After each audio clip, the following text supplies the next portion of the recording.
Aujourd'hui, on va parler de trois films qui m'ont marqué sur le vin. Et c'est parti.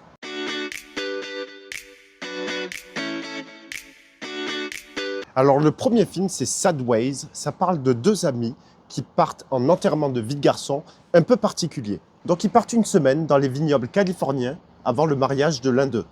Le futur marié, lui, veut profiter à fond une dernière fois. Et son ami, lui, c'est un écrivain un peu raté. Bon, il aime le pinot noir, ça va. Mais bon, le problème, c'est qu'il traverse un peu une crise personnelle, existentielle, bref, il n'est pas bien dans sa peau. Entre dégustation, rencontre et maladresse, ce voyage devient une remise en question inattendue. Le vin révèle leurs peurs, leurs échecs et leurs fragilités. Très bon film à voir, un film américain. Le deuxième film que je recommande, c'est Bottle Shock. Bottle Shock. Bottle Shock.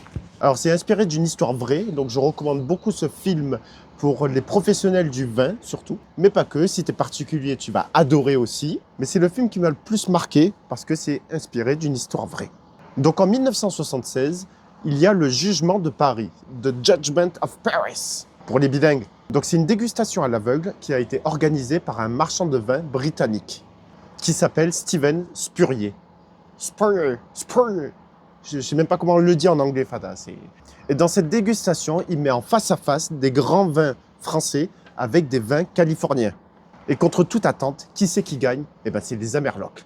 Donc cette dégustation, ça a créé un gros séisme qui a définitivement changé l'histoire moderne du vin. Et depuis cette période, la Napa Valley, donc en Californie, est devenue super connue. T'imagines?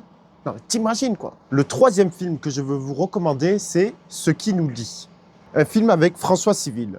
Donc ça parle de quoi? Trois frères et sœurs qui se retrouvent en Bourgogne après la maladie de leur père et donc doivent reprendre le domaine familial. Ils doivent décider s'ils vendent ou s'ils continuent l'histoire. En fait, ce que j'ai aimé dans ce film, c'est qu'on voit tout, les vignes, le gel, les vendanges, les choix difficiles à faire lorsqu'on a un domaine viticole.